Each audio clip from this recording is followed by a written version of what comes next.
El tema de hoy que vamos a tratar es hacinamiento y violencia, un problema provocado por el COVID-19.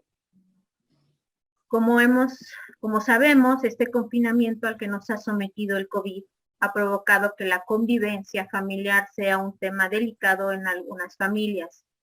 El hacinamiento, el impacto económico familiar y la propia personalidad de cada uno de los integrantes de la familia son factores que pudieran derivar en situaciones de riesgo durante esta emergencia sanitaria.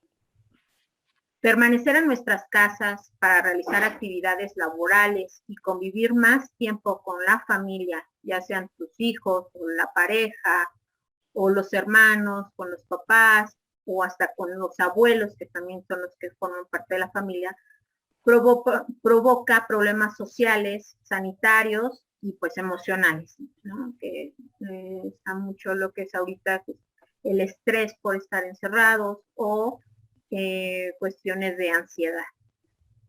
Realizarla y también, aunado a esto, realizar actividades laborales durante la pandemia en viviendas grandes con todos los servicios y espacios para la recreación, para trabajar, para dormir, hace más fácil la estancia y la convivencia con los integrantes de la familia.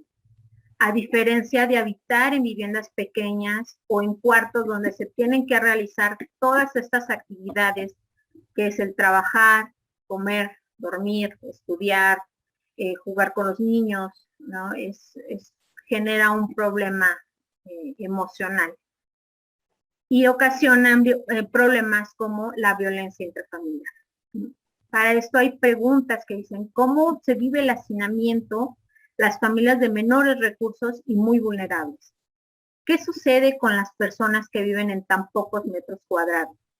Las personas que no tienen terrazas o balcones en los departamentos, en viviendas, ¿cómo le hacen para estar más libres y no sentirse tan oprimidos, encerrados?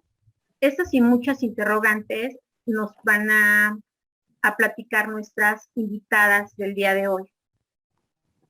Como primera instancia le vamos a dar la palabra a la doctora Georgina Sandoval. Ella es arquitecta urbanista por la UNAM, presidenta honoraria de la Asociación Civil Casa y Ciudad, con trabajo de campo de la vivienda popular, desde ejercicios de diseño participativo, ejecución, evaluación y propuesta de programas.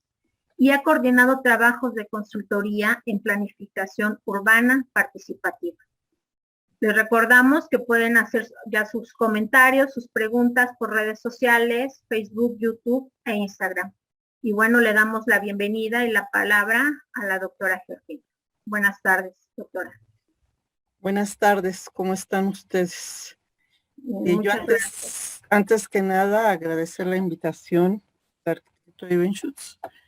Y además de compartir la mesa con Noemí, siempre son retos el poder sentarnos, hacer un intercambio de ideas, ordenar las mismas y tratar de decir algo más o menos coherente, centrado, ¿no? En estas condiciones de tantos vaivenes, si puedo llamarle de alguna manera. Con Noemí nos pusimos un poco de acuerdo. Si me permiten, comparto la pantalla, la lógica de poder intercambiar algunas ideas. El acomodo fue más o menos simple a partir de nuestro propio expertise, pero partíamos de algunas consideraciones que las coloco. Capaz que en este tránsito volvimos a acomodarnos, pero es importante resaltar que nos parecía en nuestro diálogo un tanto cuanto absurdo pensar en tener respuestas. Tendríamos que tener en esta condición de efervescencia, de contradicciones, de muchos datos, de muchos elementos que de repente se convierten en decires. Creemos que es prudente tener un momento de premura, no, perdón, de guardar mesura, de poder distinguir, de acomodar algunas ideas, tratar de desarrollarlas y a lo mejor no atrevernos mucho más. Por lo menos lo diría en el caso de lo que preparar y compartir para con ustedes. Si me permiten, sin más, les comento algunos de los elementos que me permití reconocer como tal. Por ahí se escucha algún micrófono, creo. Bueno, preparo mi puntero. En el particular, el tema del hacinamiento, ¿qué es lo que me pareció importante?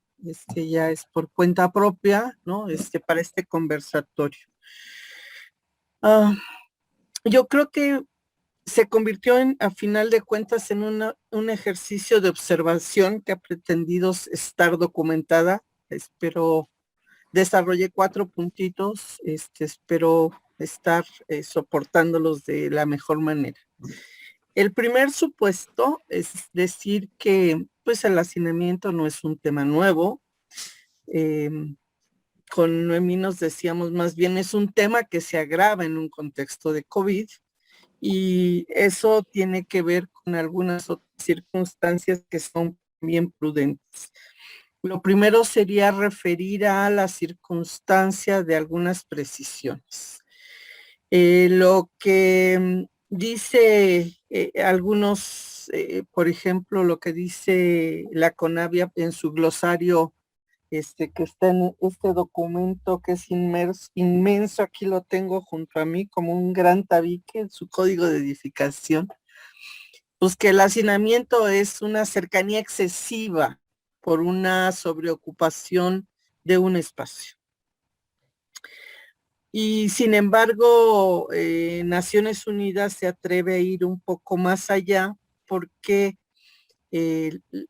para poder identificar el hacinamiento, lo identifica a partir de una ocupación en cuartos dormitorios y sucede cuando hay más de 2 personas.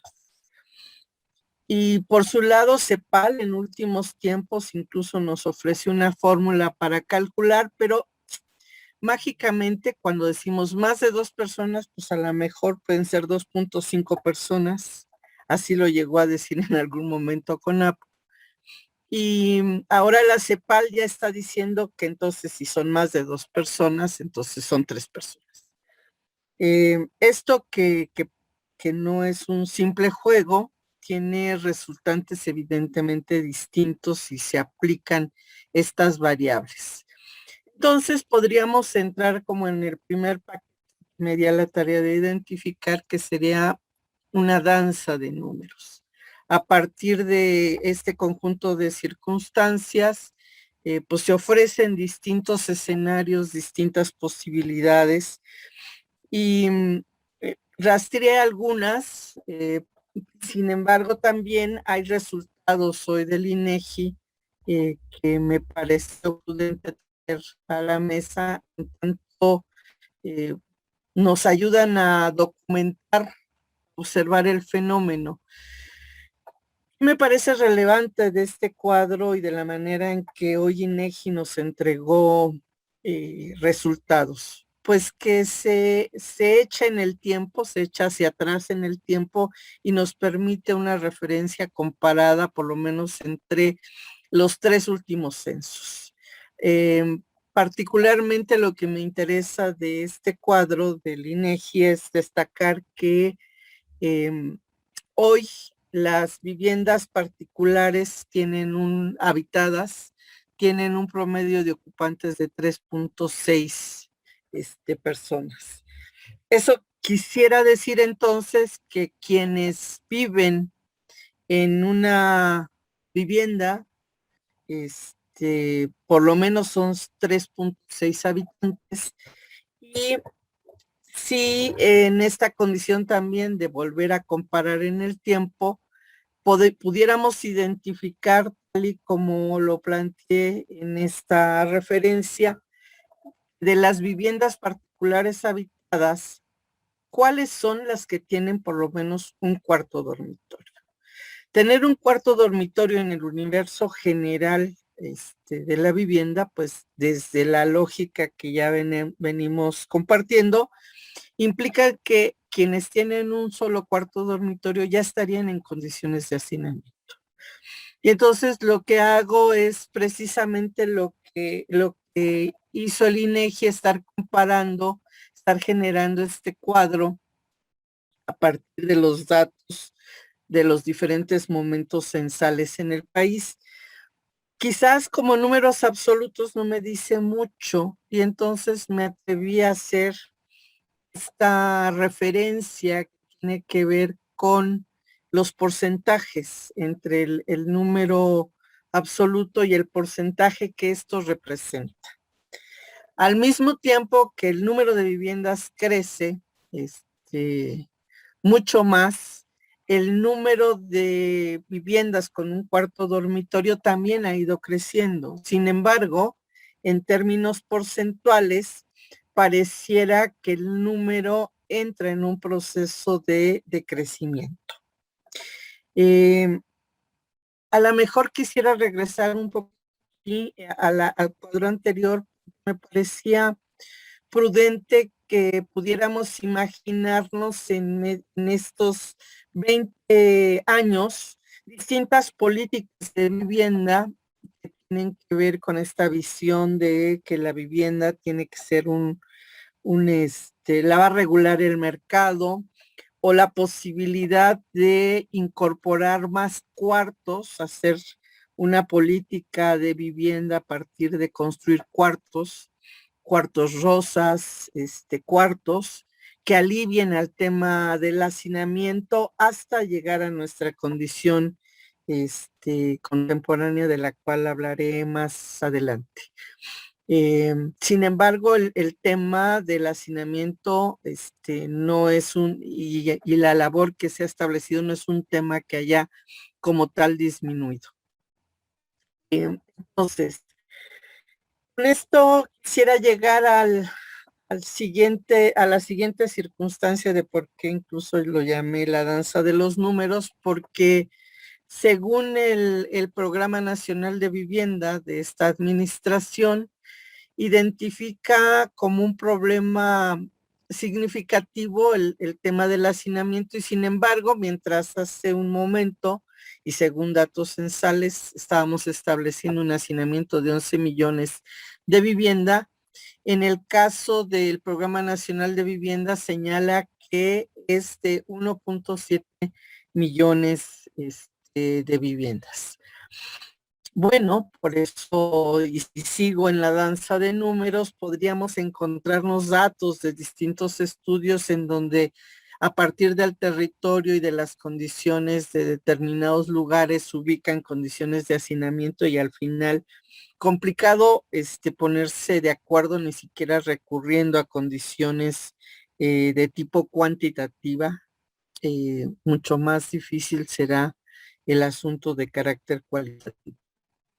Entonces, me permite como segundo bloque hacer un rastreo de algunos estudios que aparecen en la red a propósito de los estudiosos de los efectos de COVID, yo diría de los estudiosos que relacionan vivienda y el efecto COVID, para intentar reconocer algunas ideas, algunas posturas, algunos planteamientos, algunas soluciones, lo cual encontrar una solución me parece todavía más complicado.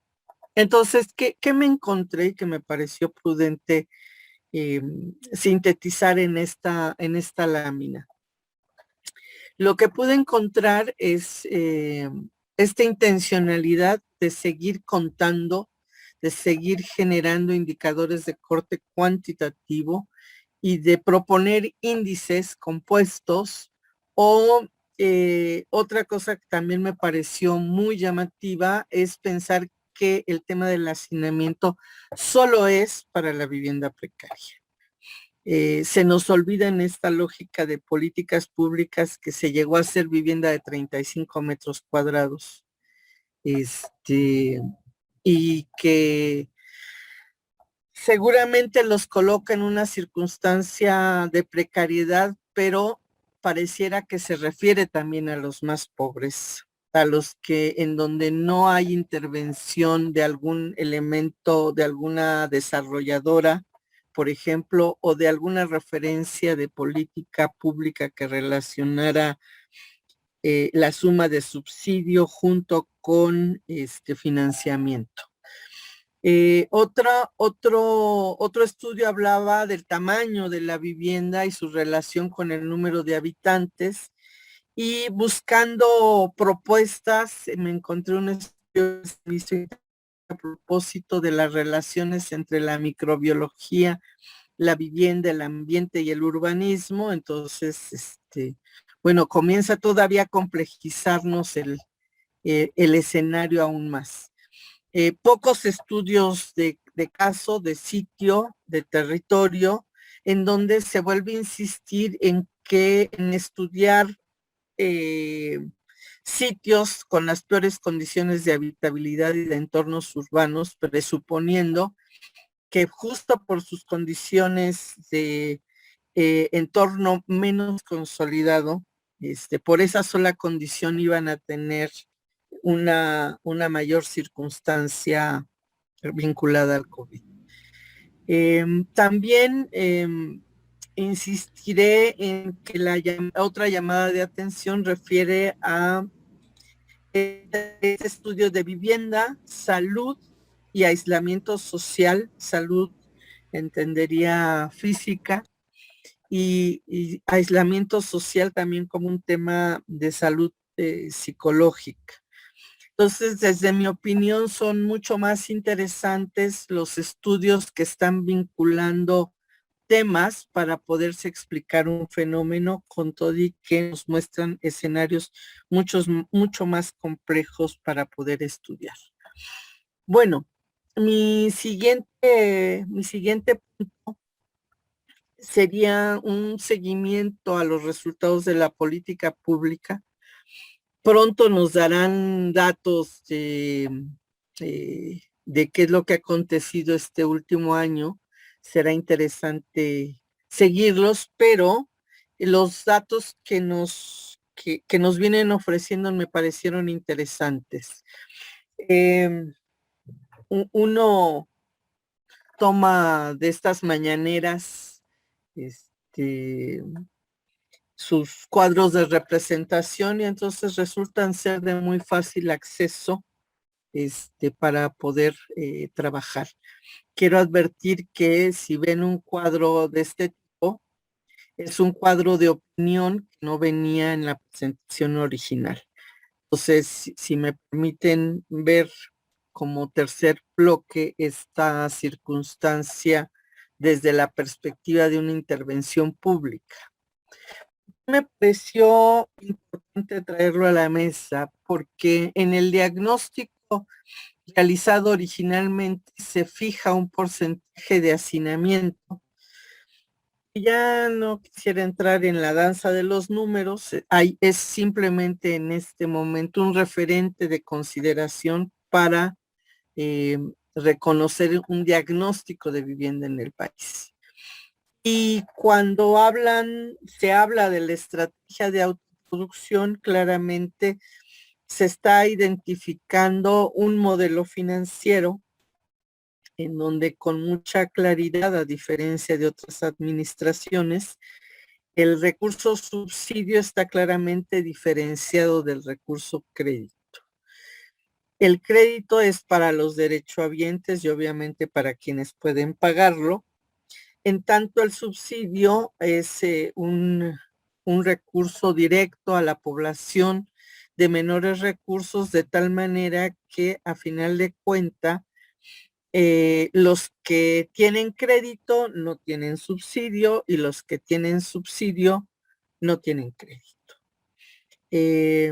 Sin olvidar también mencionar aquella fórmula recomendada por los grandes referencias financieras en el mundo, en donde se pide la colaboración del ahorro de la población. En este caso, evidentemente no es así.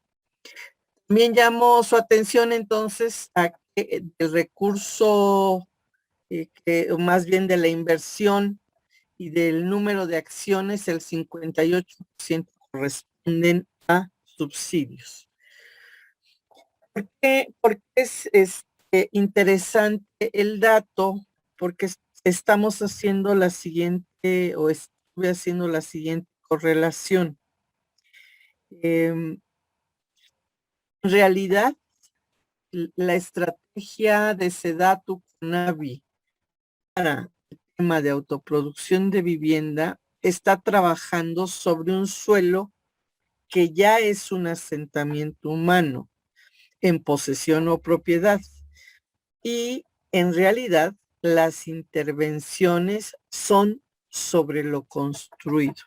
Es decir, se trata de programas de mejoramiento o ampliación de vivienda. Esto me parece un dato importante que posteriormente vamos a ver una imagen de qué es lo que dice al respecto el INEGI. Y finalmente el tema de mejoramiento, ampliación, autoproducción, sin duda se trata de un ejercicio de alivio al hacinamiento. Es esta pregunta que INEGI se encargó de rastrear sobre un posible impacto del COVID. Como que el INEGI se dio cuenta que estábamos preparando este conversatorio y nos permitió tener acceso a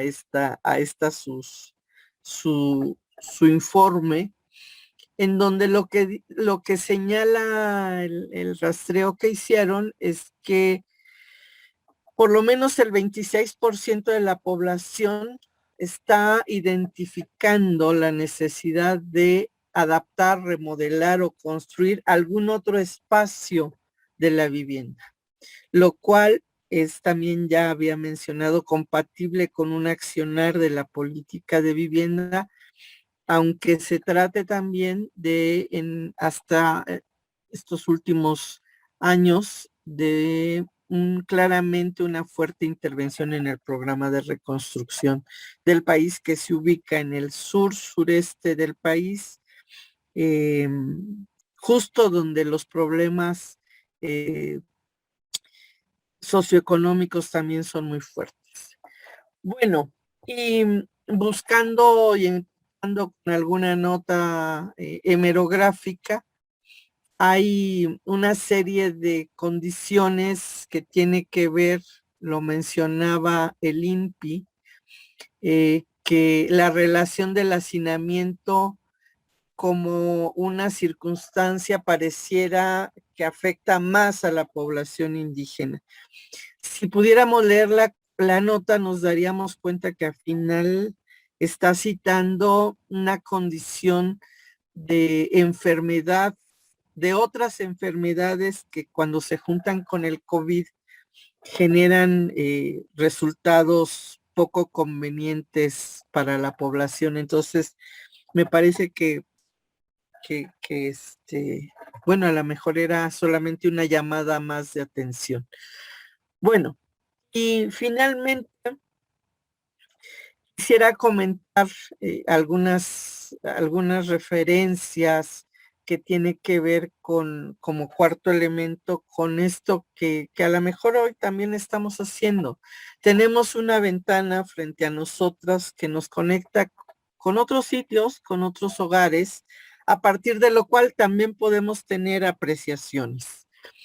Entonces, una primera apreciación que cada que nos miramos en estos sitios puede ser parte de una apreciación personal y que tiene que ver con poder identificar cuáles son las dimensiones mínimas de la vivienda en la que nos encontramos.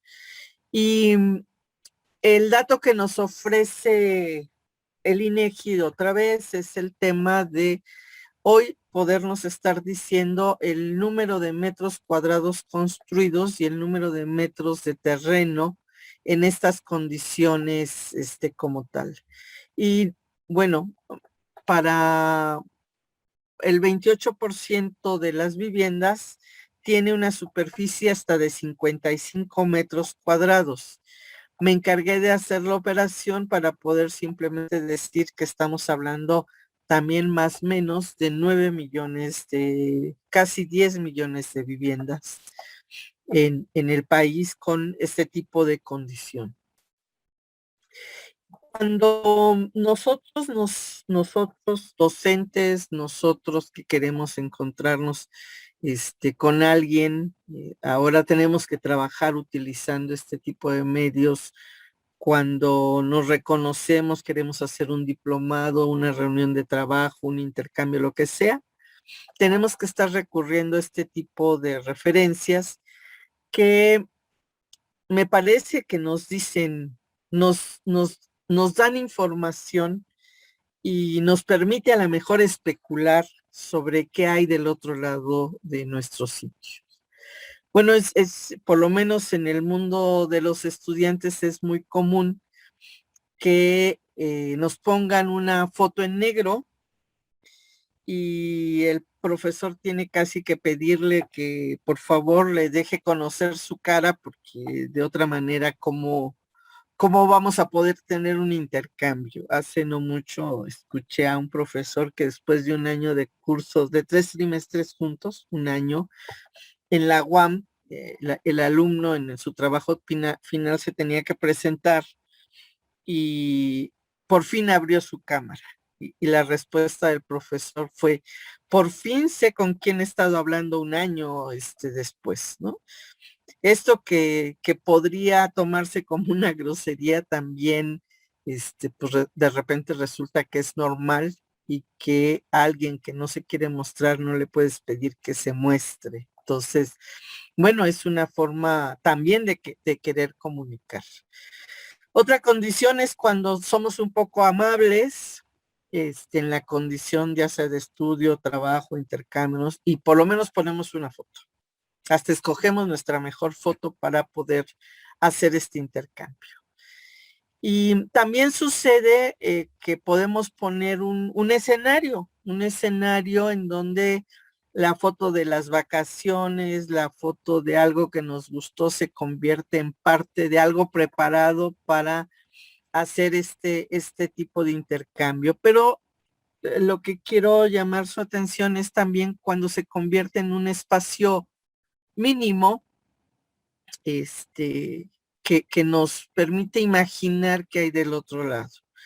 Y cuando imaginamos, pues te puedes dar cuenta del tamaño, del lugar que ocupamos, de la escucha a través de la cual se establece un intercambio en un barrio, porque pasa el de los tamales, pasa el del gas, pasa el que compra las chácharas, y entonces uno se imagina no solo la vivienda, el espacio mínimo, se imagina el barrio, se puede imaginar, puede escuchar la risa, de los hermanos, la mamá, la licuadora, la no sé qué, ¿no?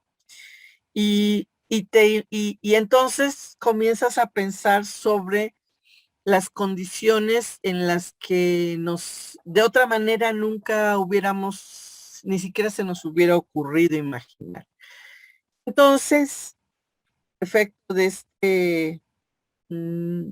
este conversatorio, yo reiteraría algo que siempre nos hemos dicho, cuando la vivienda requiere de un espacio mínimo personal, pero también requiere de poderse extender. Y cuando se extiende tiene que tener una calle, tiene que tener una plaza, un barrio, y además necesita vincularse a la ciudad. Entonces, las condiciones también tendrán que ser distintas porque tendremos que seguir guardando nuestra condición de cercanía, que muy fácilmente se nos sigue olvidando. Bueno, yo lo dejaría aquí, casi me tomo la media hora concedida para poder llegar a este punto. Advertí que era más un trabajo de observación que de respuestas como tal. Muchas gracias.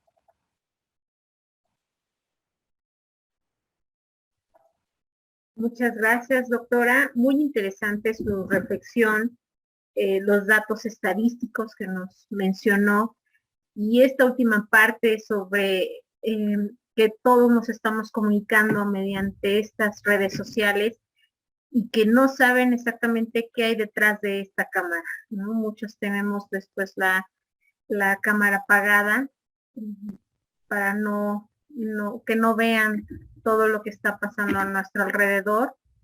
Yo también aquí vivo en una colonia muy popular, entonces sí, sí pasa de todo, ¿no? Y sí tengo la cámara apagada, pero muy interesante su participación, le damos muchísimas gracias y le damos la palabra a nuestra maestra Noemí Stolarski. Les recordamos que pueden hacer sus comentarios y preguntas en nuestras redes sociales, en Facebook, YouTube e Instagram. Ya los pueden ir haciendo para que después de que termine la maestra Noemí podamos hacer y podamos darles a las ponentes sus preguntas. Nuestra siguiente invitada es la maestra Noemí Stolarski. Ella es psicóloga social por la Universidad de California, maestra en planeación social de la Escuela de Economía y Ciencias Políticas de Londres, Inglaterra. La maestra ha concentrado su práctica profesional en los temas de vivienda popular, desarrollo urbano, diseño y evaluación de programas sociales. Bienvenida, maestra Noemí. Le damos la palabra. Noemí, ¿estás ahí? Sí, estoy acá. Muchas gracias, Lau. Bienvenida, Noemí. Hola. Pues antes que nada, gracias al arquitecto Ivan Schutz y compañía de equipo por la invitación al conversatorio. Creo que es una muy buena oportunidad de intercambio con temas muy interesantes y temas que vamos a tener que seguir tocando durante y post pandemia, que ojalá llegue pronto.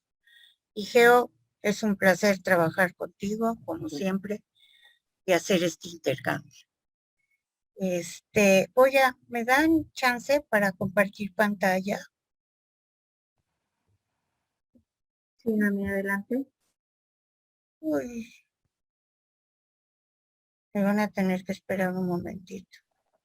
No te preocupes, Noemí.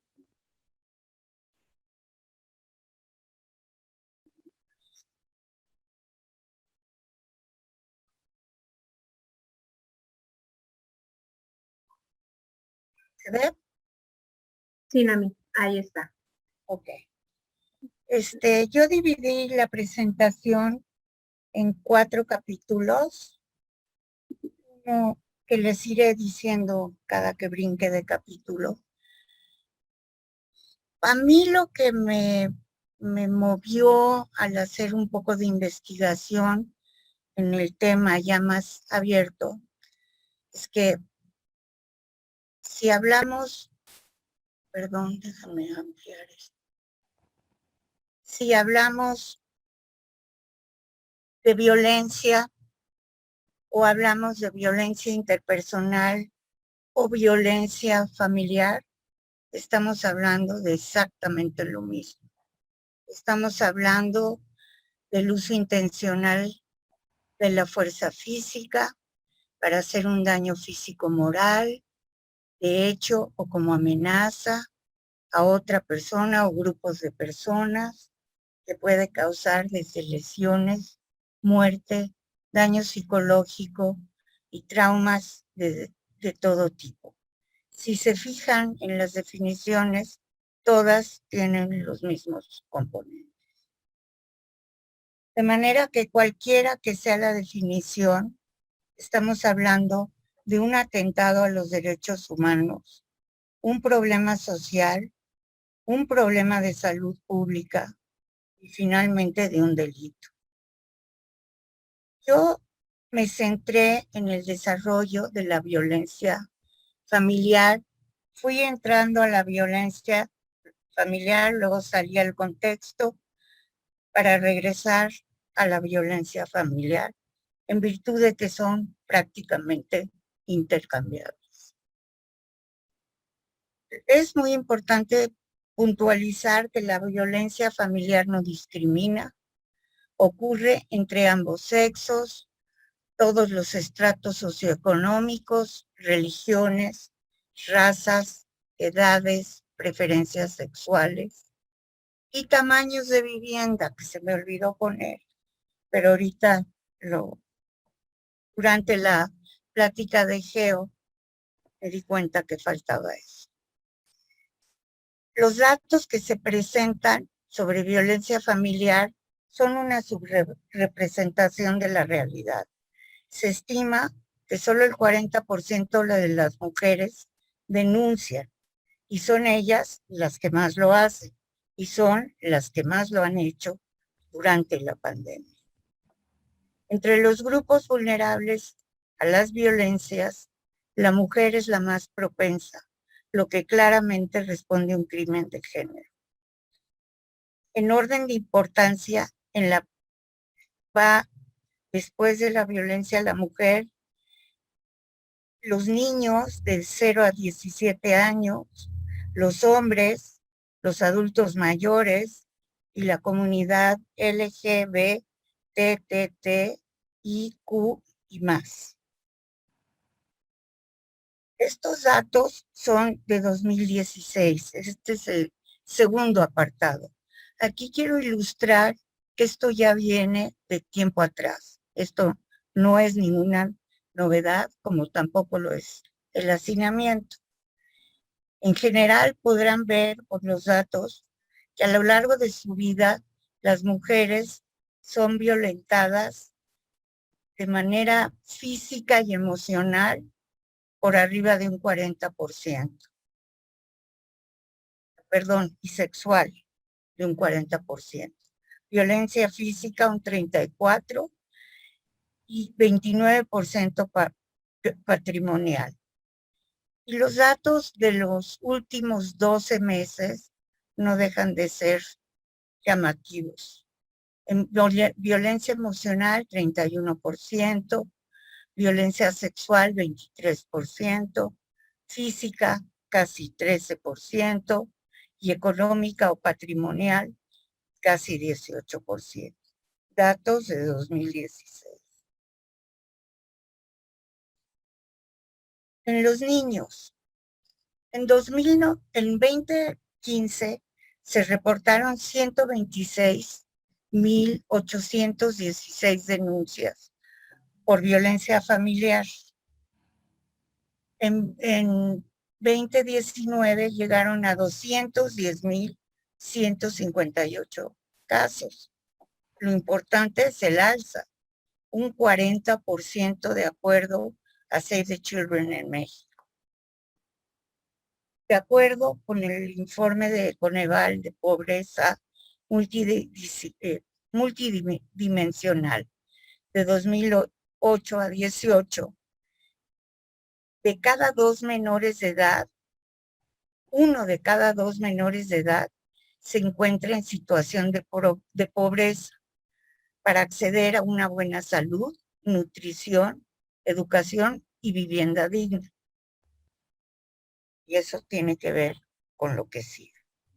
Al menos 6 de cada 10 niñas y niños y adolescentes reciben castigos corporales y humillantes en sus casas como forma de crianza.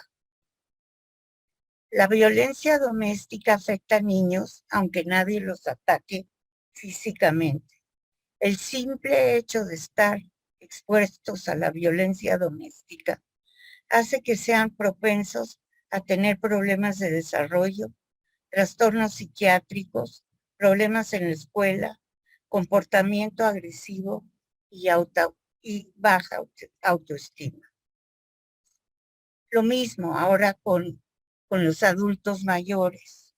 Estos son datos de 2019.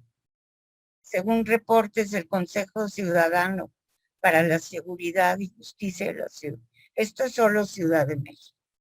Abuso por negligencia, que no les dan de comer, que no los cambian, que no los bañan, un 30%. Abuso psicológico, 23%.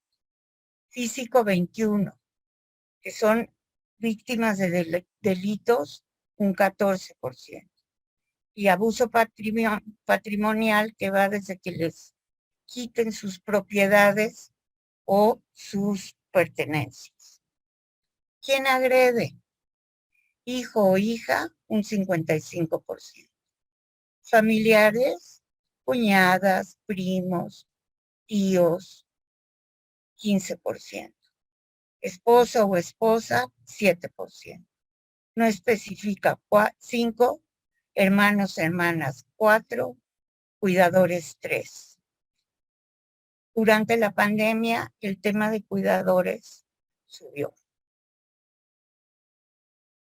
Hombres. De acuerdo a una revista alemana, alrededor de 20% de las víctimas de la violencia doméstica son hombres. 40% de los varones mexicanos sufrieron algún tipo de maltrato perpetrado por una mujer. Solo 4% de ellos denuncia formalmente debido a ideas machistas y a la vergüenza que la situación provoca. En Kenia, Nigeria o Ghana, el desempleo y la pobreza son causas frecuentes de agresiones a la pareja. El hombre vulnerable, aquel que no es perpetrador, sino víctima, apenas es tomado en cuenta por la sociedad. El maltrato sufrido por hombres resulta un tema tabú del que poco se habla, porque el estereotipo es que un hombre debe ser más fuerte que una mujer.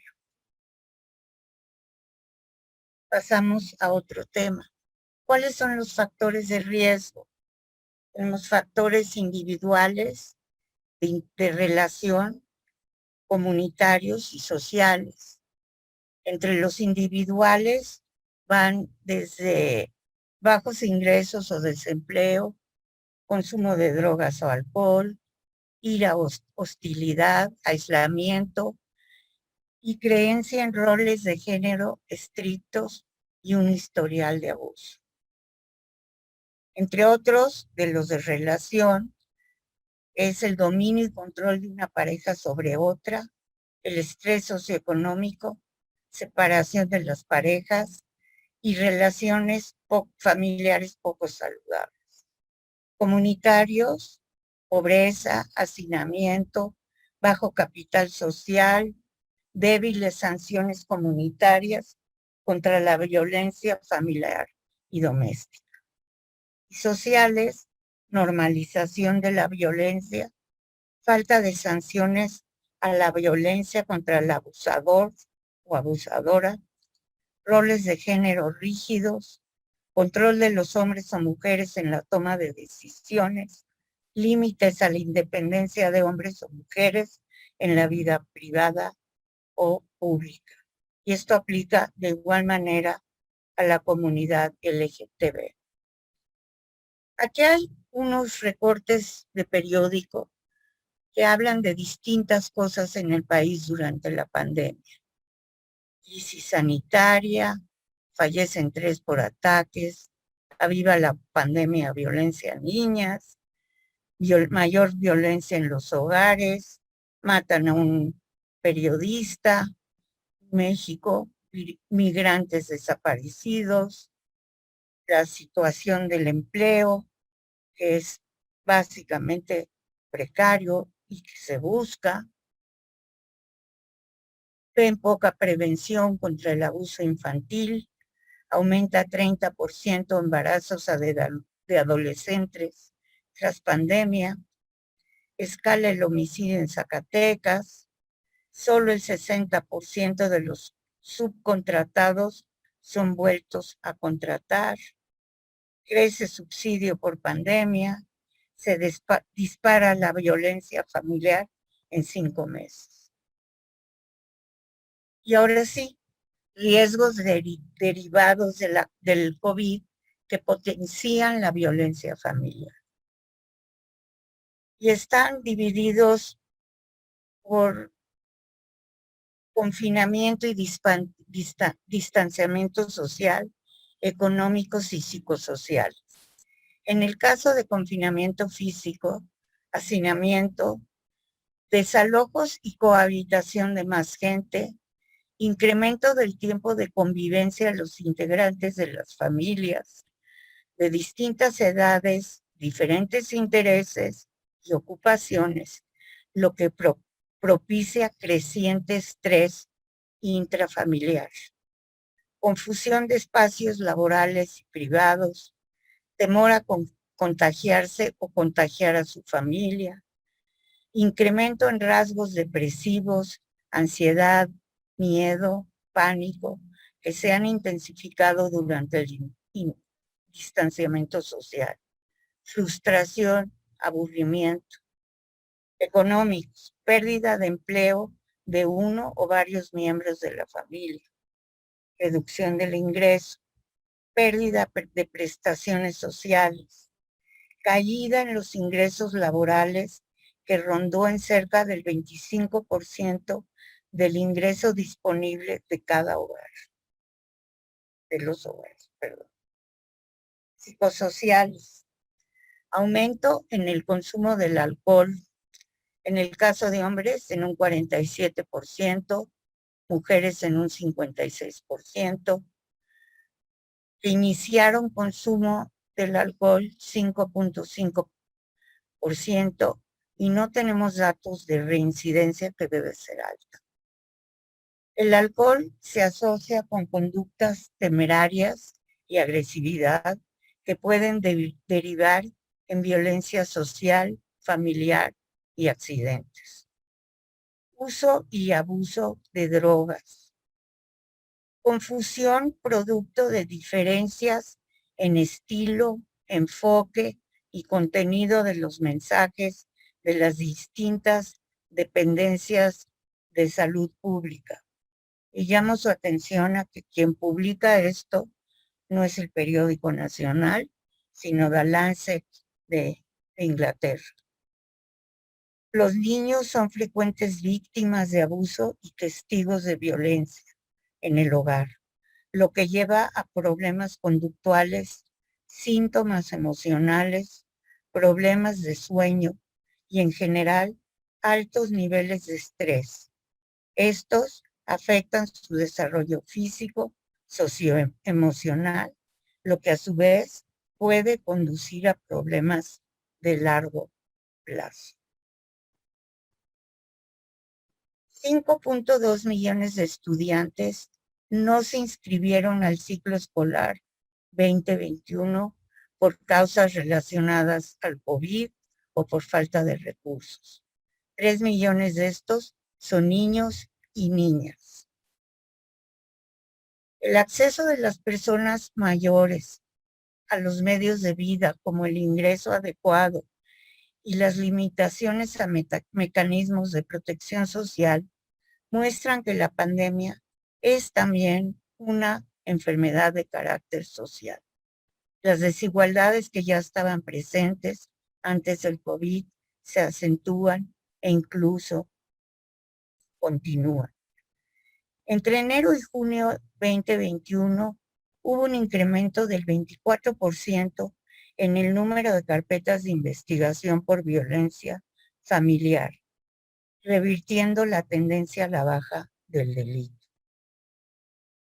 Aquí faltó poner, antes de llegar a esto, que en una familia donde se observa el abuso, se aprende el abuso y normalmente se repite el abuso ya como adultos. Para terminar, me llamó la atención que esta pandemia visibilizó otras. ¿Qué nos espera en la nueva normalidad? ¿Seguirán visibles estas otras? ¿Significará seguir conviviendo con la normalización de la violencia? Por ejemplo, los 95 asesinatos diarios. De los 35.6 millones de viviendas del país, el 58.5% requieren de mejoramiento y un 58.1% tienen necesidades de ampliación. Entre 19 y 20 se reporta una reducción del 32% en la inversión destinada a la vivienda. ¿Podrán las familias incrementar su inversión en el corto plazo? ¿Les son accesibles los programas diseñados para ello? ¿Cuentan con los presupuestos? ¿Los programas cuentan con los presupuestos requeridos? Ante el reconocimiento del incremento de la violencia familiar, con un subregistro estimado del 40%, dejaremos de trivializarla. Se restituirá la infraestructura pública perdida, las guarderías, los refugios. Se reconocerá la necesidad de sumar a la sociedad civil para ampliar su cobertura y calidad de la atención. El incremento de la pobreza y la desigualdad se precipitó con el COVID. Los programas sociales pueden contribuir en el cumplimiento de derechos sociales, pero no pueden sustituir el trabajo y la seguridad social como vías para una salida sostenible de la pobreza. Estamos en condiciones de generar fuentes de trabajo bien remunerado y de hacer efectivo un sistema universal de salud y protección social. ¿Contamos con alternativas? Dejo estas preguntas para su reflexión y muchas gracias.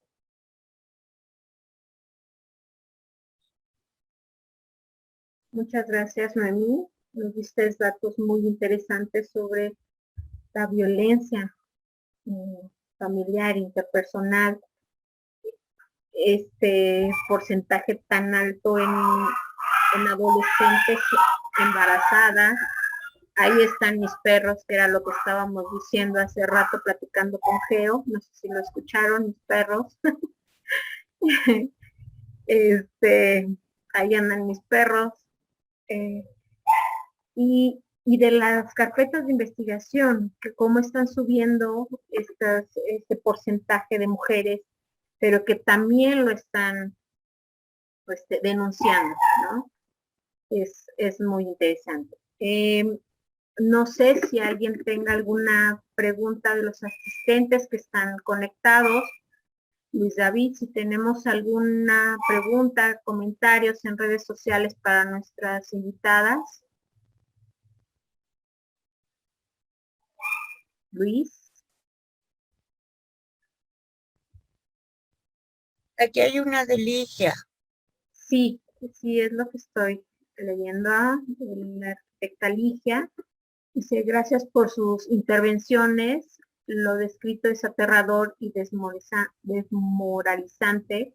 Es importante estar consciente de esto para poner más empeño en los temas orales con algún orden de prioridad. Ante un escenario tan difícil, agradecería una ronda de lluvia de ideas de aspectos prioritarios por atender. Nos escribe también Gabriela. Dice, ¿cómo quieren que los niños aprendan con tanta violencia? ¿Alguien más? ¿Tiene alguna pregunta? ¿Preguntas en Facebook?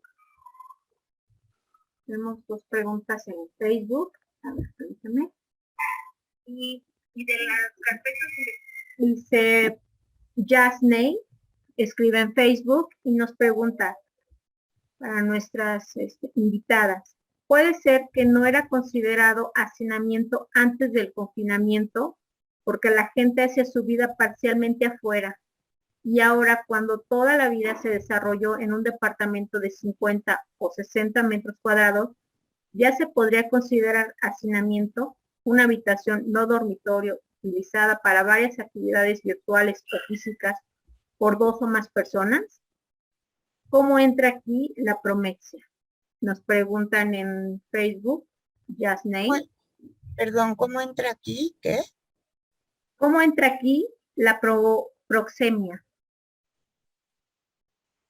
Es lo que están preguntando.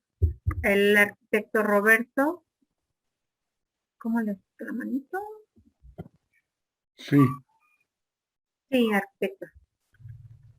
gracias, Laura. Pues primero, agradecer a Georgina y a Noemí por su intervención y sus planteamientos. Hay cosas que supuestamente sabíamos, pero que con la información que nos dan y que el énfasis que ellas están proponiendo, nos hacen ver la magnitud del problema y la poca atención que ha tenido esta situación en el país.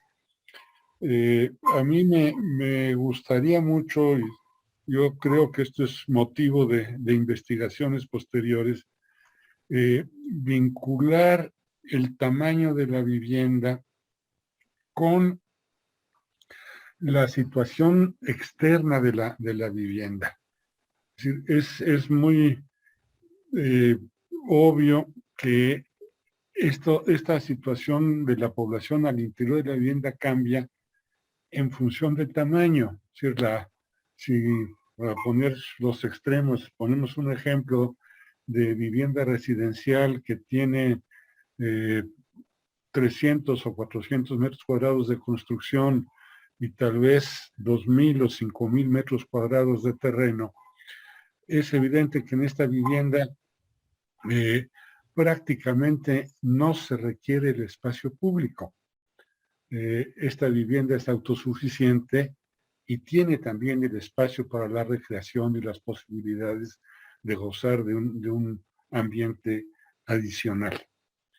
En el otro extremo, la vivienda de 35 o de 40 metros cuadrados, si además está en un barrio popular de gran densidad, depende en muy gran medida de las facilidades y los servicios públicos, el uso de la calle, el uso del jardín, del parque recreativo, de otros espacios que funcionan en la cotidianidad como complemento de la vivienda y que en la situación de reclusión causada por el COVID, pues son espacios que se pierden totalmente y la población tiene que mantenerse en esta vivienda hacinada de pocos metros. También sería interesante profundizar en temas como el recambio. Sabemos que en muchos casos, sobre todo en la vivienda de más precaria y de superficie muy pequeña, viven varias familias y el número que es más de 2 habitantes por cuarto, bueno, puede llegar no a 3, sino a 14 o 15. Y en muchas ocasiones la forma de ocupar la vivienda es en distintos momentos. Hay algunos que duermen a ciertas horas y otros que duermen otras horas y de esta manera más o menos pueden compensar la carencia de espacios y de mobiliario suficiente. Y seguramente esta situación también fue afectada por la cuestión del COVID. Me sorprende también por el lado de los datos que nos da Noemí, y me siento muy tranquilo por el hecho de que ya se esté pensando también en esto. Me sorprenden los datos referidos a los hombres. O sea, hay también violencia intrafamiliar hacia los hombres y no solo hacia las mujeres. Evidentemente es mucho más para las mujeres y de alguna manera hemos hecho campañas y se ha desarrollado información en torno al tema de la violencia contra las mujeres, que es inaceptable, pero también la hay hacia los hombres y también es importante este apunte que nos hace Noemí de poner también en evidencia que esta violencia existe en distintos niveles. En fin, estos son algunos comentarios que yo quería hacer y me parecen muy interesantes las preguntas que se dejan al final. El tema está abierto y es claro que hay mucho que estudiar sobre esto y que da pie para mucha mayor investigación y más a fondo de lo que hasta ahora se tiene. Gracias. Gracias, arquitecto. Tenemos otra pregunta aquí en el chat del Zoom, que es de iPad de Blanca, y ella pregunta, ¿qué tanto influye el hacinamiento en toda esta violencia? Le dejamos la palabra a la doctora Georgina Sandoval, y después le damos la palabra a la maestra Noemí Escolar.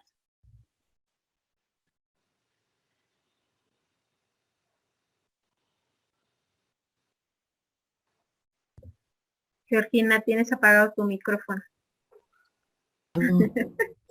Perdida. Muchas gracias. Yo, sobre este tema, si el hacinamiento es un problema provocado por el COVID, quizás no, los cuadros que presentaba tenían un origen a partir del censo de 2000, 2010, 2020, con lo cual solamente manifestar que no es un tema, el tema del hacinamiento no es un tema provocado por las circunstancias de COVID. Es un tema que a lo mejor o seguramente se agrava con el tema de COVID, y aquí a lo mejor hago alguna referencia que tiene que ver en el sentido de por qué se podría agravar. No se agrava porque nos piden un confinamiento en las viviendas.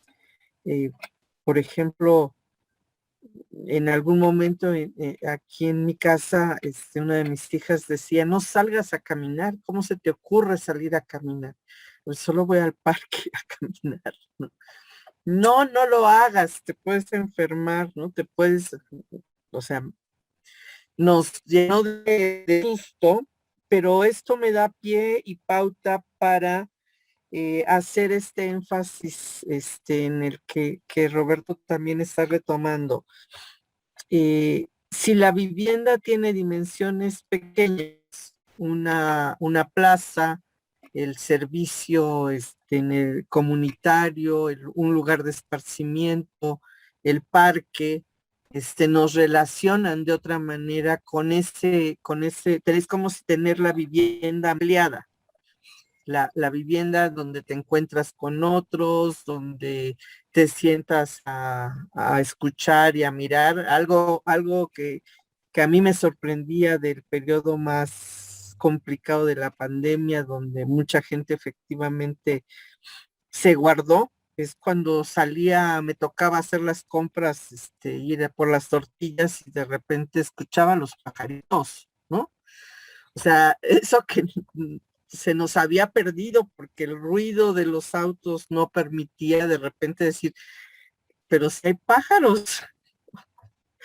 Lo digo medio en broma y medio en serio, pero era precisamente esa posibilidad otra vez de observar, de escuchar, de sentarte en un espacio hasta de soledad, de salir a la calle y poder guardar una distancia tal que realmente podías sentirte solo en la ciudad. Entonces, yo quisiera, a propósito de poder identificar lo que pedía Ligia, de cuáles serían los aspectos a atender, yo creo que esta propuesta tampoco es nueva, es evidente para quien, pues seguramente para este grupo que hoy compartimos en la lógica de las consecuencias de que la vivienda no puede ir sola, va acompañada de muchos otros, de otros requerimientos y necesidades, pero lo que sí hace el COVID desde la mirada de cada cual es que esta cotidianidad te permite reafirmar que efectivamente así es, que necesitamos vincular la vivienda con la calle, con la plaza, con el parque, con el espacio, hasta para sentarte y observar y escuchar la vida cotidiana. A mí me parecería que ese sería el tema clave a atender. No es nuevo, no estoy diciendo ninguna novedad, insisto. Estoy señalando lo que es obvio y necesario. Gracias. Noemí. Retomo lo que dice Geo. Yo estoy totalmente de acuerdo en que esa es por donde hay que caminar. Y hay que retomar algo también en términos de salud pública, en el entendido que no es un problema, que la violencia familiar no se restringe al espacio privado. Los golpes dejan sellos de por vida y afectan la vida de los abusados y los abusadores, la mera verdad. Y hay que ponerle más atención a lo que está pasando. Y esa debiera ser una función más del Estado. En esto que preguntaban que si la violencia aumenta con el hacinamiento o visconverso, la violencia no es visconverso, nada más así. Sí se aumenta, y aumenta por varias razones, porque convive, como dije antes, gente de distintas edades, con distintos intereses, con distintos horarios. Gente que trabaja, gente que fue a la escuela mientras tanto, una mamá que cuida a un enfermo probablemente, una mujer que tuvo que dejar de trabajar para poder estar en casa con los hijos y los viejos, si es que hubiera. Y eso genera mucho estrés entre la pareja y cada uno de los miembros de la familia, independientemente de la edad.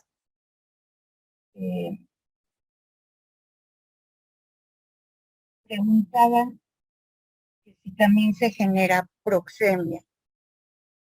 No tengo ningún dato, no lo dudo. Eso lo vamos a saber en un momento post pandemia. Por lo pronto no se sabe.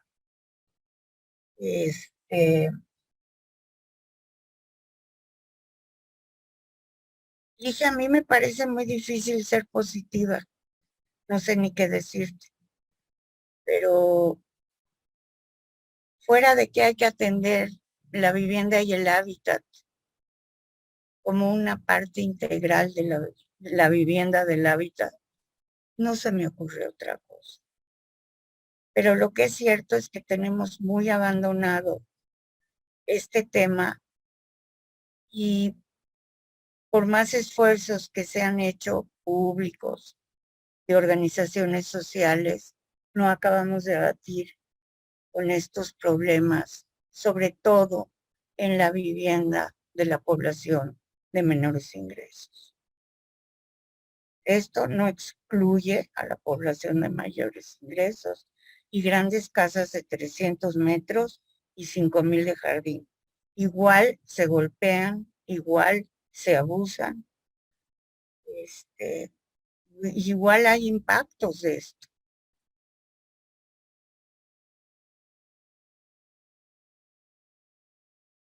No sé qué más. Tenemos un comentario del maestro Alfonso Chávez. No, Alfonso. Sí. Hola, buenas tardes a todos. La verdad es que las ponencias están fabulosas, muchos datos, muchas cosas, muchos temas que nos hacen reflexionar. Yo lo que quisiera comentar es que por lo que he escuchado y reflexionando un poco, pues es evidente que el hacinamiento ha impactado negativamente a la salud en estos tiempos de pandemia, principalmente porque en estas colonias o en estas zonas con altas densidades y con condiciones muy bajas de habitabilidad, pues se evidencia esta situación. Viviendas que no tienen ventilación, que no tienen las condiciones adecuadas, que no tienen los servicios, que no se cuenta con agua. Bueno, pues lo que está ocurriendo es que se evidencia este gran problema, ¿no? Es donde empezamos a tener un problema también muy fuerte de sanitario. Entonces, estos temas nos hacen reflexionar en ese sentido. Básicamente es mi comentario y agradezco a las dos ponentes por su información. Muchas gracias, Alfonso. También tenemos a la doctora Ana Lourdes Vega con un comentario. Buenas tardes, doctora. ¿Puede prender su micrófono, por favor? Hola a todos. Muy interesantes los datos que nos han proporcionado y me da gusto que cada vez tenemos más información general que a veces es difícil, pero ahora creo que el INEGI cada vez nos da más datos. Sin embargo, a mí me llama la atención cómo no tenemos, bueno, porque no es fácil recabar esa información, como decía, un poco retomando lo que decía Roberto, número de familias por lote. Claro que nosotros conocemos que en una misma terreno, en un lote, viven varias familias, es más, a veces es algo más del 50% en las colonias consolidadas, con las zonas consolidadas. Y sabemos que otro de los asuntos, hablando de los parques, de ir al parque y pues en las colonias que se crecieron como pudieron, o sea, sin mucha legislación pendiente para acatarla, pues no dejan espacios para parques y para recreación y para caminar. Ahí tenemos, bueno, pienso en Nezahualcóyotl, pienso en Chimalhuacán, por decir algo, que son sumamente poblados y que no hay espacios. Los espacios son los camellones y ahí se ponen incluso equipamientos colectivos como, ya sabemos, lecherías, los bomberos están ahí plantados en medio de un camellón porque no dejaron espacios por esto mismo que fue un asentamiento que no planeado, etcétera. Pero entonces esto del número de familias por lote, porque esto nos da mucho de lo que ustedes decían, tanto Noemí como Georgina, pues los problemas del hacinamiento. Y pienso también que esto refleja, bueno, más o menos, grosso modo, el porcentaje de la población que está en el sector informal, la población de bajos ingresos, pues más o menos es el porcentaje de las viviendas que requieren ampliación, que requieren adecuación, porque bueno, algunos de los que han estudiado cómo se han hecho las modificaciones de las viviendas para recibir a más ocupantes, hijos casados o parientes, lo que sea, pues es que quedan muchas zonas oscuras, muchas zonas de la misma vivienda mal ventiladas, mal adecuadas, y eso produce pues muchas cosas que, como decía Alfonso, uno de los problemas que me parece a mí conflictivos son los sanitarios, o sea, las partes de la higiene y los cuidados. ¿Por qué? Porque pues hay escasos espacios, porque es la parte más cara de construir. Y y en la pandemia, pues bueno, me imagino que estos problemas se agudizaron. Por otro lado, algo que yo, bueno, no estoy descubriendo ningún hilo negro, los tendederos a veces son un conflicto cuando son varias familias de que a quién le toca atender y a quién le toca hoy, que quién sabe qué. Por estos conflictos de que son pues varios grupos que están ahí al mismo tiempo compartiendo. Y ustedes lo saben, o sea, no estoy diciendo nada nuevo. A veces pueden ser hasta 6 familias en un lote de Nezahualcóyotl, por no irme más lejos. Pero bueno, felicidades tanto a Georgina por su esfuerzo de recabar toda esta información, que me da mucho gusto, y a los de INEGI habría que felicitarlos también por eso. pero todavía falta mucho detalle. ¿Y por qué no han, digamos, puesto como una pregunta, cuántas familias viven en este lote? Digo yo, se podría también recabar o sugerir que cuando se haga un diseño de cuestionario, se recabe esa información. A veces nos preguntan, ¿no? ¿Qué quieren? Digamos, alguna pregunta que sea interesante para desarrollar los cuestionarios que ellos aplican. Digo, y esto va muy de acuerdo con lo que ustedes están planteando, ¿no? La habitabilidad y el COVID. Creo que esto es una tarea que tenemos todos los que estamos en las universidades. En la UNAM han estado, yo creo que ustedes están al tanto de eso, ¿no? Lo que han estado ellos haciendo con la habitabilidad y la pandemia, ¿no? Pero bueno, tendrán ellos sus formas de mirarlo y visualizarlo. Pero pues creo que para todos nos ponen preguntas. Si antes estaba la situación difícil, creo que ahorita está un poco más. Bueno, gracias. Siguiendo con lo que dice Ana, Lourdes, no me checa el Ana contigo, Lourdes, yo creo que en ese mismo cajón de las preguntas que faltan, es cuántos viejos y cuántos discapacitados. Porque eso impacta mucho en cómo es la convivencia a nivel familiar. Porque es muy, muy pinche decirlo, pero una gente que está discapacitada ocupa más espacio y tiene que tener una vivienda con muchas más facilidades. Y evidentemente en un cuarto no existe. Entonces, son datos que sí nos están haciendo falta. Que además se preguntan siempre.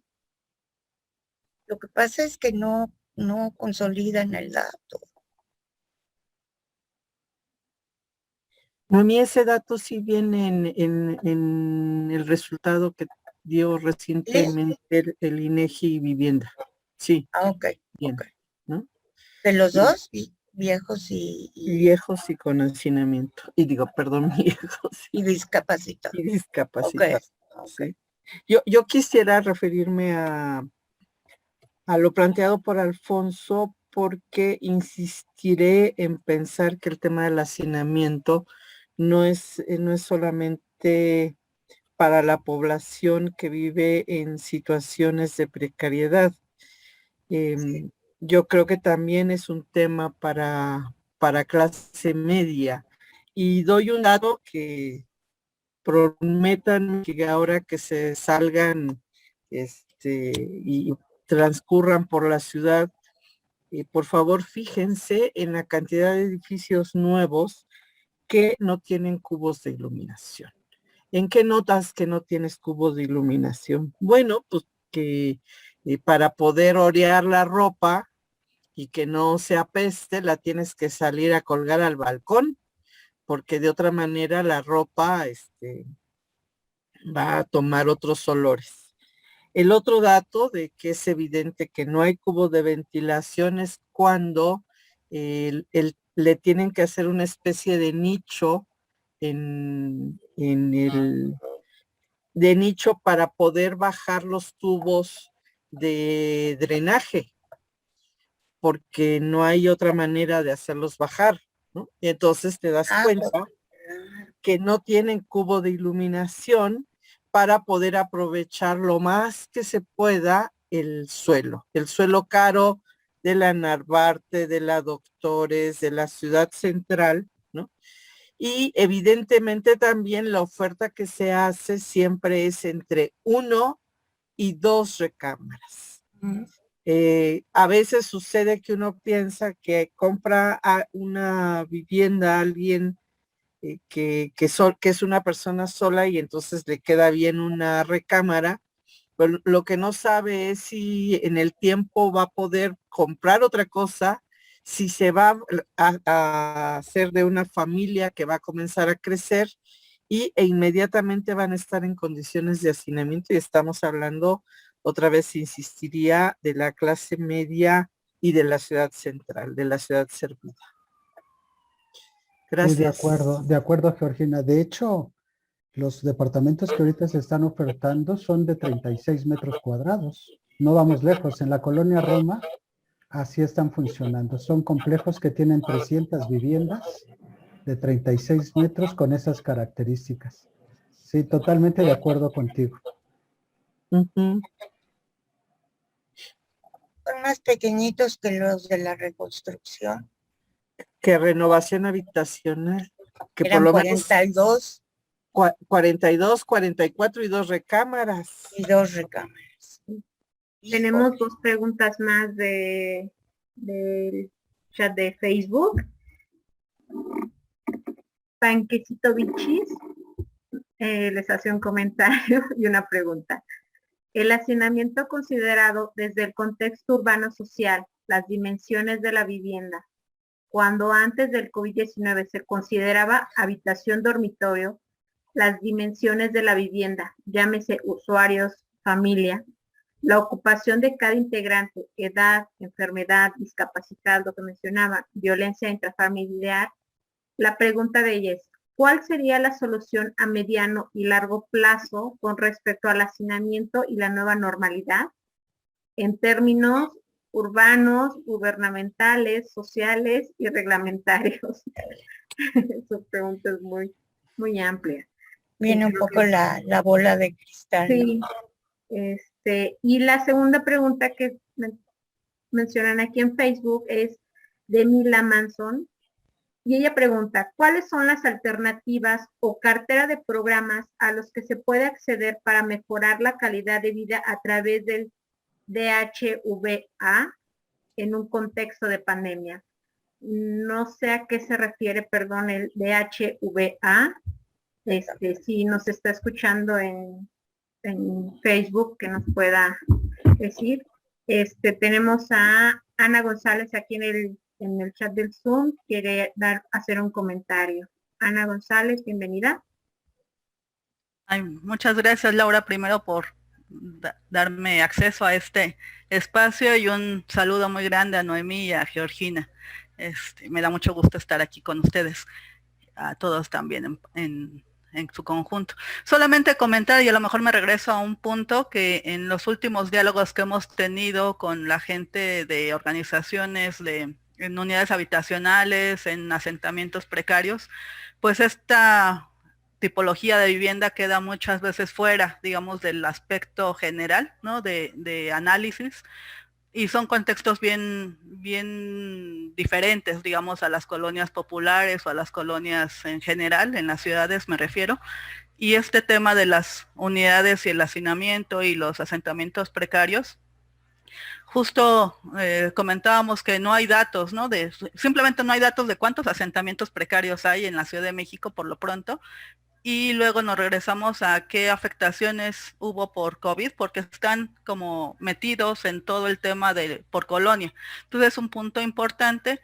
Y el otro tema es el espacio público, que también por eso decía que me regreso a los temas ya tratados, porque justo alguna de las poblaciones nos planteaba que no hubo tampoco una estrategia del gobierno para el uso de los espacios públicos, por ejemplo, por horarios para niños o niñas o para ancianos, y entonces estar todo el día en las habitaciones reducidas, y tampoco poder hacer uso a los espacios públicos, porque recordemos que por mucho tiempo tuvieron estas restricciones incluso físicas, ¿no? De no acceso. Y ahora ya la gente los tomó porque había que tomarlos. Ya la gente ya está en el básquetbol y en la banca del parque, ¿no? Incluso los atrios de las iglesias. Pero justo no hay una estrategia como ciudad para este tema, ¿no? Para paliar un poco, por lo pronto, la situación de hacinamiento en los hogares y paliar por horarios, decía la gente. Y otro tema que nos enfrentamos es toda la gente que renta, y en un diálogo que hemos tenido sobre qué hizo para estrategias para resguardarse o para cuidarse, ha sido que sí han tenido que modificar su vivienda, pero con elementos casi como provisionales, como el uso de cortinas, de plásticos para aislar las camas, o para poner algunos bastidores entre cama y cama cuando había un enfermo, o salirse todos de la habitación, ¿no?, cuando había enfermos. Entonces ese tema, pues, de las estrategias particulares de la gente, creo que van a salir a la luz con estos estudios que se están desarrollando en las ciudades o a nivel nacional. Pero vamos a aprender mucho de estas estrategias y de los elementos que no son constructivos, sino que son también de mobiliario, de uso cotidiano. Les agradezco, gracias. Muchas gracias, Ana González. Ya nos contestó Mila Manson de la pregunta de Facebook. Y para las ponentes, ¿cuáles son las alternativas o cartera de programas a los que se puede acceder para mejorar la calidad de vida a través del derecho humano a una vivienda adecuada en un contexto de pandemia? Nos están preguntando en Facebook. Y el arquitecto Roberto, ¿quiere dar algún comentario, arquitecto? Sí, yo quería comentar de algo que comentaba Ana hace un momento al final de su intervención y que me parece muy importante. Se preguntaba, bueno, ¿qué soluciones puede haber?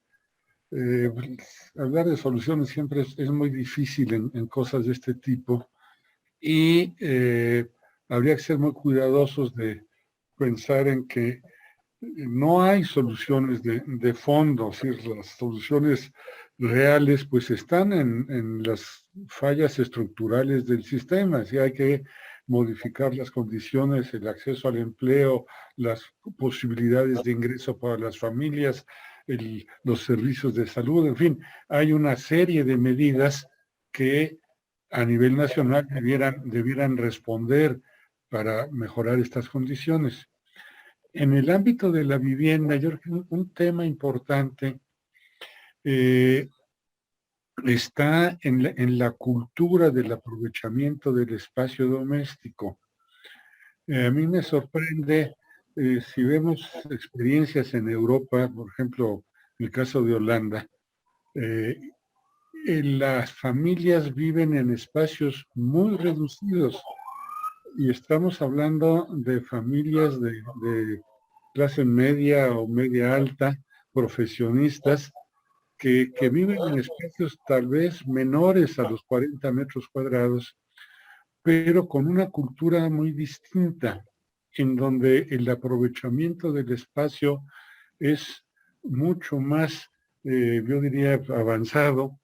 El tema del diseño del espacio interno es muy importante.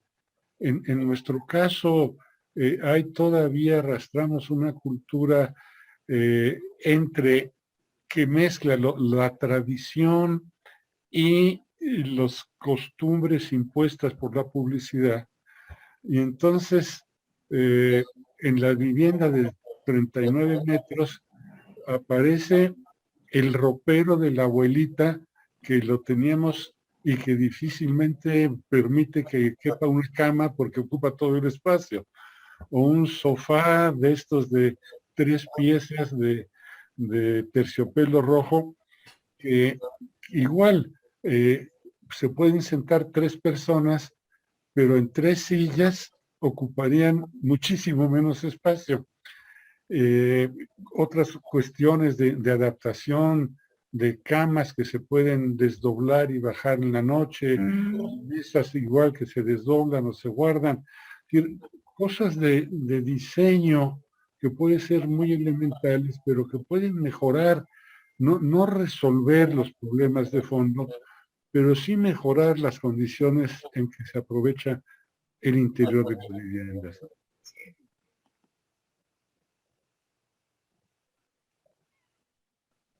Un último comentario de la doctora Ana Lourdes, y ya después cerramos con Georgina y con Noemí. Bueno, me parece sumamente interesante las reflexiones que se han hecho, y yo diría, con los problemas que hemos tenido de la habitabilidad y la pandemia, se ha empezado a hablar de que algunas de los integrantes de las familias extensas que tenemos en estas viviendas populares tienen una cama, pero no tienen un espacio, no tienen una recámara. Y muchas veces esa cama es en una litera, en una habitación donde puede haber 2 o 3 literas.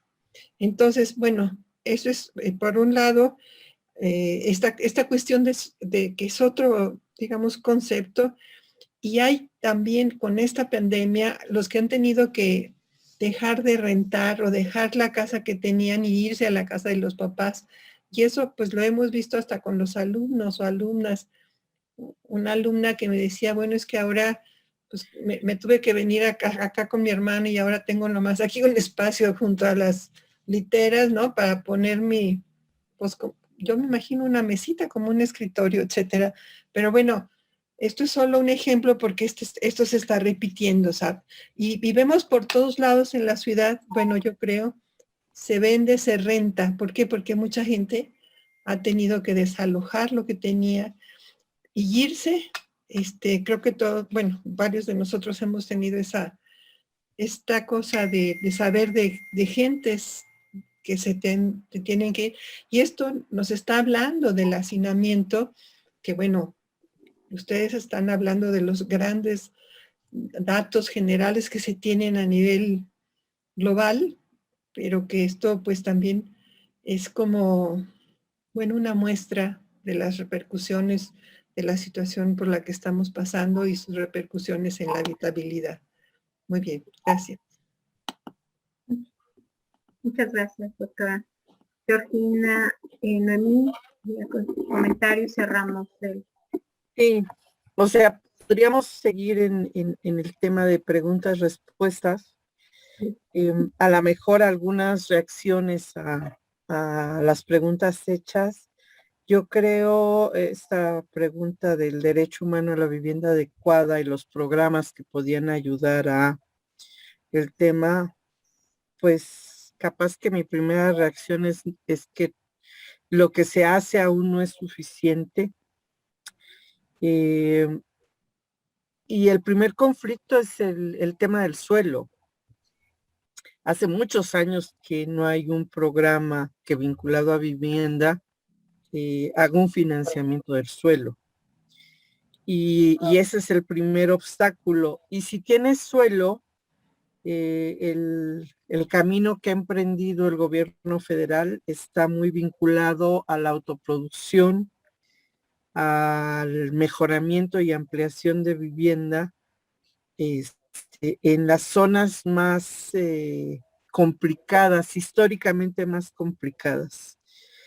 Por lo menos en lo personal me consta de las comunidades indígenas de bajos recursos, comunidades indígenas y originarias. Entonces, perdón, ahí hay un camino difícil para las zonas metropolitanas. Hoy el gobierno de la Ciudad de México está explorando un nuevo camino, y habrá que ver cómo se termina de acomodar.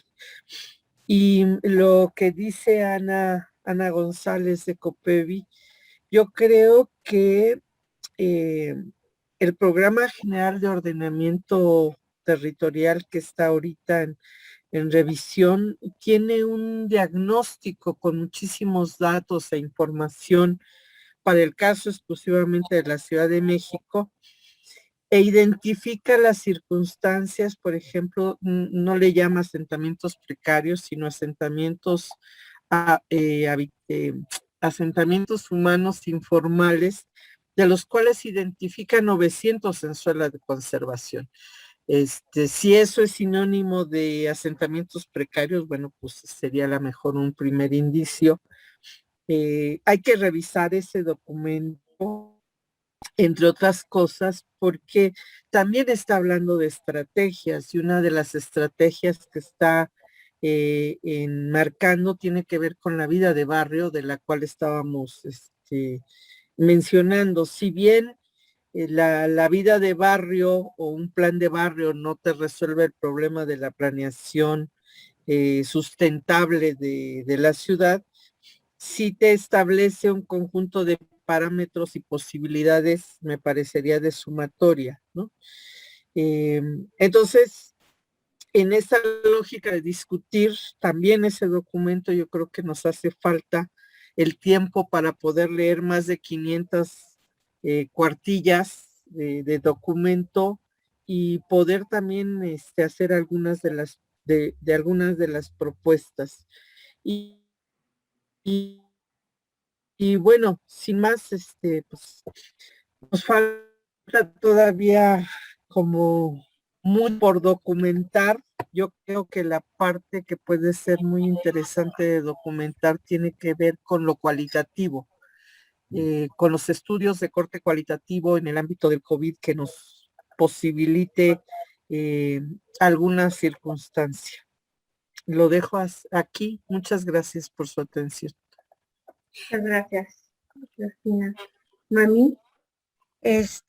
Yo veo muchas limitaciones en los programas que hay actualmente para apoyar a la gente de más bajos recursos. Tengo entendido que el Infonavit pronto va a sacar un programa de adquisición de suelo, pero estaría faltando, pues ahora sí que revivir a Fonapo, con una línea ascendente de suelo vivienda, que es algo que hace mucha falta, que el valor del suelo cada vez está más, limitando más en más lugares. Ya no es solo las zonas metropolitanas, sino donde se está yendo la mayoría de la gente. Creo que los programas como los de CONAVI y los del propio Infonavit tienen limitaciones también, los de autoproducción. El de Infonavit acaba de tener un fuerte trancazo con el cambio del outsourcing, que parecería que no iba a tener ningún impacto, pues resulta que la gente ya perdió su antigüedad. Entonces ya no puede entrar al programa o ya no pudo calificar para el programa, porque tienen que tener una antigüedad mínima de 8 meses. Entonces, como que se están tomando medidas sin ver el impacto que están teniendo en otros sectores, y eso está complicando la vida en el ámbito de la vivienda. Vuelvo a reiterar lo que ya dijo Georgina y Roberto: se necesita trabajar de la vivienda para adentro y de la vivienda para afuera.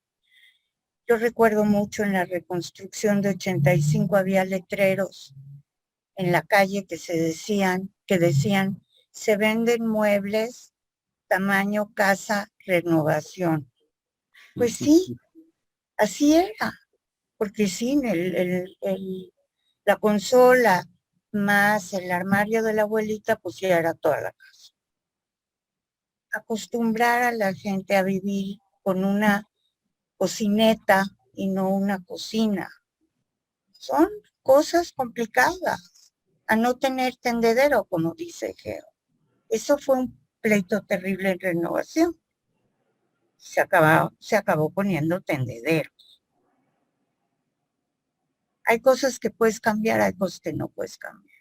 Y yo creo que durante la pandemia va a ser muy difícil que se propongan alternativas para la vivienda adecuada pensando en la ONU. Difícilmente. Y por el lado de la salud mental, habría que pensar qué son las cosas que pasaron, que acabaron de darle al traste a las relaciones familiares, el empleo, la normalización de la violencia. Pues eso se lleva a la casa, eso no se queda fuera de la casa. Y eso tiene un impacto en todos los miembros de la familia. Yo lo dejaría ahí también. Muchas gracias. Noemí. Muchas gracias, Georgina. Les agradecemos su valiosa colaboración en este tema. Me dio gusto verla por este medio. Muchísimas gracias. Y bueno, pues concluimos esta mesa con el tema de hacinamiento y violencia intrafamiliar. Y bueno, pues los invitamos a nuestro siguiente conversatorio, que será el 27 de septiembre a la misma hora, a las 18 horas. Vamos a abordar el tema de economía popular como propuesta social y va a estar la participación de las doctoras Blanca Ramírez y Edith Pacheco. Muchísimas gracias a nuestras invitadas. Georgina, muchísimas gracias. Disculpa tanta lata que te di. Un abrazo. Gracias, Lau. Y bueno, pues muchísimas gracias a todos. Buenas noches y nos estamos escuchando y nos estamos viendo. Chao, muchas gracias. Saludos a todos. Hasta luego a todos. Muchas gracias. Bye. Besos, Bye. besos. Saludos.